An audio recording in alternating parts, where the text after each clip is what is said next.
You know, there's a couple of things that I thought that a couple of questions, persistent questions that have come out of that book that I'd like to have addressed. One of them is this notion of how does somebody choose their passion? I notice this in particular with students. And what I notice is a student will come to me and say, how do I know what my passion is? And I was perplexed by that question for a while. And then I thought back to my own time as a student and recently graduated. And I realized I was passionate about everything. I loved everything. Again, the life was a fire hydrant. And how I've addressed that question over time is rather than thinking about the passion, free yourself up to think about a portfolio of passions.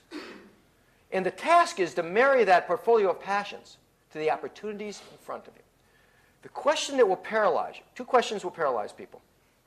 One is, what is the passion? That'll paralyze you. Because now you've got to optimize amongst 10 things that seem like they might be your passion or not.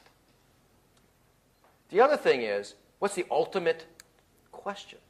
What is the ultimate thing that you're going to do with your life? What is the ultimate mark you're going to make? What is the farthest horizon that you can articulate? Those two questions will drive you crazy and paralyze you. I find that the second question, what's the horizon, needs to be simplified to north, south, east, or west. What are my values? What do I care about? And to think about an horizon rather than a point on the horizon.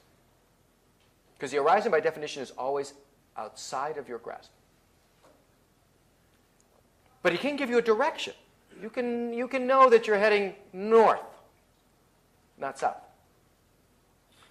Then comes the issue of how do you make a decision today based upon the things you need to do or feel you want to do.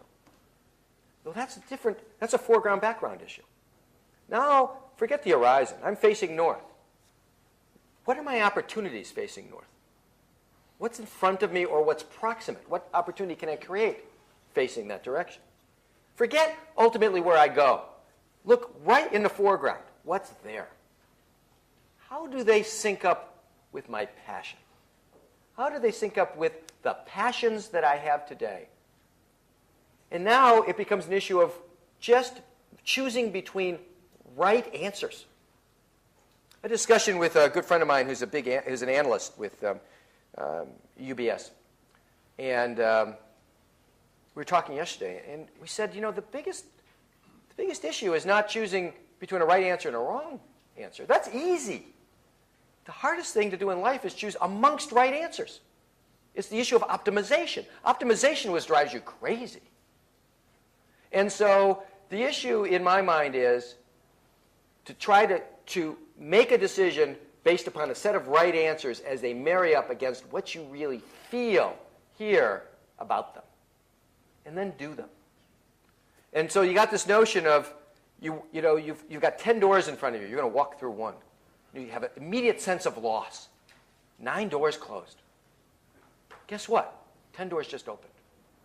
And if you begin to see life that way, it becomes easier to make decisions and move forward. My career makes no sense at all in the windshield. It only makes sense in the rearview mirror. And that, I think, applies to lots and lots and lots of people in their lives and careers.